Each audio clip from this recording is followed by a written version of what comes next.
Horacio Bafico integra el equipo económico de Pedro Bordaberry y está trabajando con los colorados en esta campaña, pero además fue designado por su comando para explicar el plan económico de un eventual gobierno colorado. Y hoy nos visita. ¿Cómo le va? Buen día, Bafico. Encantado por la invitación, bueno, y muchas gracias. Gracias por venir. ¿Qué significa que Bordaberry lo designa a usted para que sea el encargado de explicar la estrategia económica?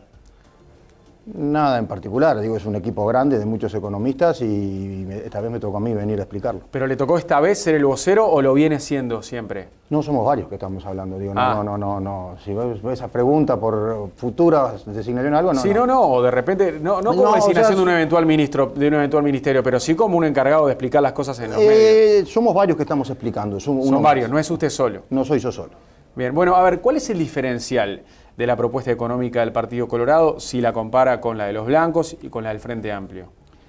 Antes que nada, yo creo que más para centrarme, creo que es un programa serio, que se trabajó mucho tiempo, hay un documento grande que anda vueltas por ahí, 350 páginas, muy consensuado, muy estudiado, muy serio, como le decía, y ahí hay propuestas que apuntan, pero sobre todo las cosas que son posibles. No son ideas de campaña electoral, estamos en la etapa de las promesas y muchas cosas que obviamente después no se pueden cumplir. Son todas cosas posibles, medidas y que apuntan, por sobre todas las cosas, a mí lo que más me gusta decir, es a romper los cuellos de botella que está teniendo la economía uruguaya, que ha crecido mucho, es innegable, y tratar de seguir en esta senda de crecimiento y seguir potenciándonos más y que el Uruguay pueda seguir manteniendo las tasas de crecimiento de los últimos años. Se está viendo muchas luces amarillas y cuellos de botella, sobre todo la falta de reformas estructurales, las famosas reformas estructurales, que son las que permiten aumentar la producción y apunta para ahí, y generando las condiciones para que esas reformas puedan ser posibles. ¿Y cómo es posible pagar ese aguinaldo a todos los jubilados?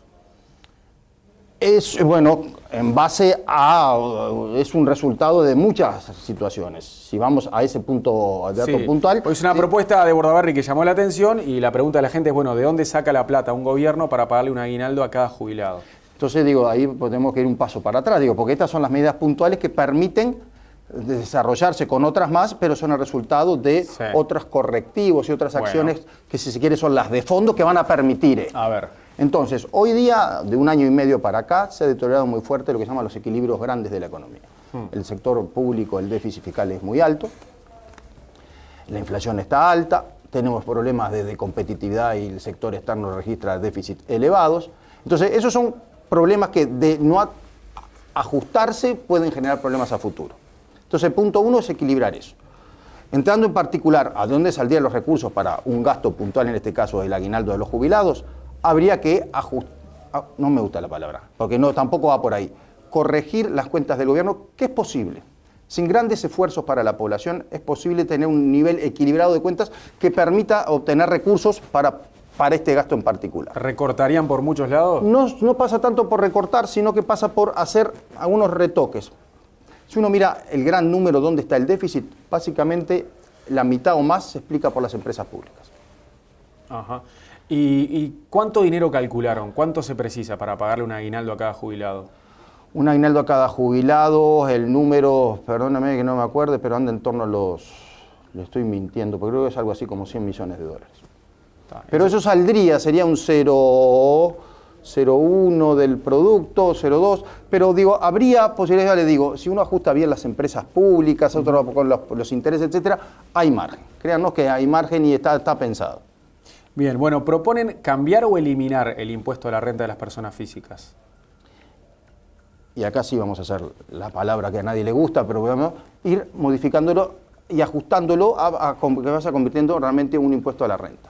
Hoy es un impuesto básicamente a los ingresos y fundamentalmente a los salarios, y es un impuesto que no permite una serie de deducciones y que se va cobrando desde niveles cada vez más bajos, porque en los últimos años el gobierno, sin decirlo explícitamente, ha hecho pequeños ajustes, incluyendo cada vez más gente que paga en el impuesto, porque la posibilidad y la lógica hubiera sido que la base mínima hubiera ido subiendo con los salarios, que fueron creciendo en términos reales, pero al ir subiendo con la inflación, que crecía menos, más gente entraba a pagar impuestos. O sea, se fue ampliando mucho la pirámide de gente que paga ese impuesto y se está pagando desde niveles de en torno a los 20.000 pesos para arriba. Quien gana de 20.000 pesos para arriba está pagando el impuesto. Bueno, la idea pasa por tomar acciones para ir subiendo esa base siempre acá en la medida de lo posible, porque es un impuesto que recauda mucho. Es algo así como el 10% de la recaudación total de la DGI, y no se puede, el ideal filosóficamente del partido es que no existiese, digo, pero es una medida imposible, pero la medida de lo posible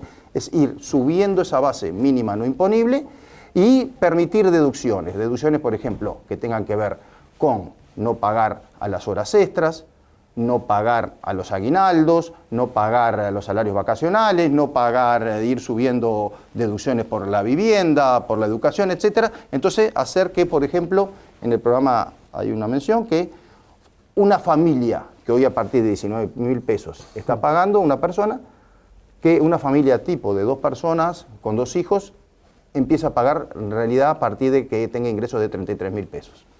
Pero eso sería la medida de que la recaudación y la marcha de la economía lo vaya permitiendo. Ajá. ¿Y con el IAS, con el impuesto de asistencia a la seguridad social, qué harían? Eso sería una prioridad. ¿Ese lo cambiarían también? Esa la idea es eliminarlo. Eliminarlo. ¿Por? ¿Por qué? Porque es un impuesto que se considera injusto, porque digo, los trabajadores fueron pagando a lo largo de su vida una serie de impuestos y eso es lo que les permitiría el retiro, financiarse en su etapa de pasivos.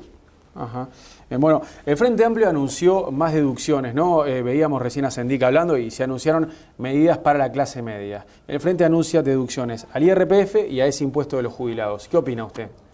Van en la misma línea que lo que estamos diciendo nosotros. Habrá matices, una deducción por este tema que nosotros estamos diciendo, no, pero van en la misma línea. Digo, entonces la duda que queda o lo que uno le preguntaría es por qué no lo están haciendo ahora, que están en el gobierno. Digo, pero van en el mismo sentido. Ajá. O sea, como que en muchas cosas hay contacto entre las propuestas económicas de los 3 partidos incluso, ¿no? O sea, no estamos diciendo eliminarlo, estamos diciendo ajustarlo más a una realidad de un impuesto a la renta, a realidades de que lo vaya pagando gente con estratos de ingresos superiores a lo que están pagando ahora, que ya les digo, 20.000 pesos no es una persona rica, ni mucho menos. ¿Qué opina de la línea económica que adoptó el Frente Amplio en estos 10 años?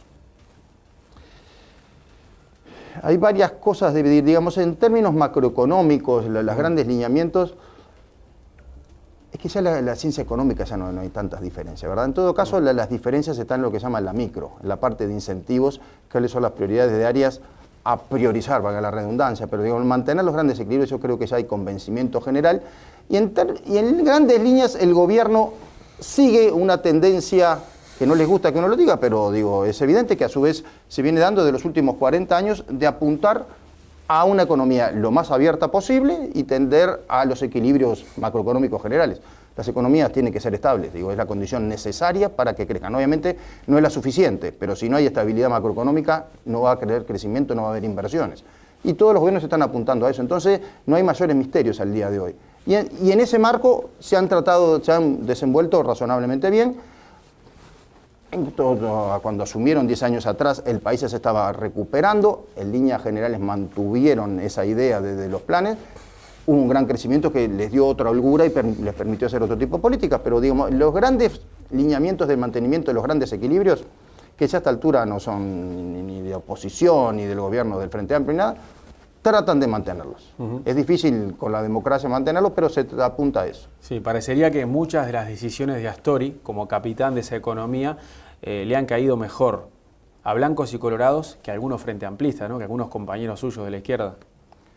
Puede ser, digo, ahí ya puede haber temas ideológicos, de apreciaciones, pero digo, es la realidad, digo, hay líneas básicas, elementos muy de sentido común. Si yo gasto 100, no puedo gastar más de 100. ¿Verdad? Tener ese equilibrio es lo que hace uno en su hogar. Uno no puede, por más que le gustaría muchas cosas, tiene que restringirse a un determinado presupuesto. Y esos principios, un poco más complejos en el Estado, con relaciones con el exterior y todo, pero se trata de mantener, tratar de... Fíjese, digo que en este país durante mucho tiempo, estoy muy joven, Mariano, digo, pero cuando yo estudiaba y todo, la inflación se discutía si era buena o era mala. Hoy día ya nadie discute que la inflación es buena. Además, la inflación es mala. Y hoy estamos hablando de niveles de inflación que está bordeando el 10%, cuando yo era chico lo normal era 80, 90, digo, era de otros contextos. Entonces se hizo un esfuerzo muy, muy grande y nadie lo está discutiendo. Obviamente, tener inflaciones bajas impide otra serie de gastos que podrían hacer los gobiernos si quieren caer bien a su determinado electorado, a determinada gente, que se está teniendo cada vez más conducta y tratan de que no se desboque eso. Entonces, la gran línea macro, creo que apuntamos todos a mantenerla. El tema es que estamos viendo que en el último año y medio la macro acá está encendiendo luces amarillas que puede, si no se toman los correctivos a tiempo, puede generar problemas a futuro. La economía sigue creciendo, pero mucho menos. Ahora el camino es más lento. ¿Cómo ve los próximos años? ¿Le parece que puede llegar a venir una debacle económica? No, nadie tiene la bola de cristal. Nada indica que vamos a vivir un mundo, porque la debacle también grande que nosotros vivimos en el 2002 y 20 años atrás en el 82 fue muy grande acá en la región y todo, pero también fue una debacle grande en el mundo global que impulsó. Nada indica que el mundo, los países centrales, tengan una crisis. De hecho, todo apunta a que se empiecen a recuperar y por lo tanto no había debacle. Hay problemas sí en la región. Hay un mundo sí que está creciendo a niveles más lentos, porque por determinados factores que hubieron en la última década de crecimientos excepcionales no se van a volver a repetir. Pero todo indica que el mundo va a ir creciendo a tasas sí más moderadas, pero nada de debacle. Y por lo tanto, como estamos creciendo a tasas moderadas, hay que adecuarse el presupuesto a un crecimiento de tasas moderadas. Y un poco volviendo al otro, van a decir que podemos parecer contradictorios, porque hay algunas propuestas de gastos, etcétera, como les decía, con un mundo que parece más moderado. Sí. Pero está estudiado porque con las modificaciones en empresas públicas y otras áreas se irían generando los recursos. Y ahí se generarían, dice usted. Sí, o sea, no hay problema. Pero sí con un horizonte de que el mundo que viene no va a ser el de la última década.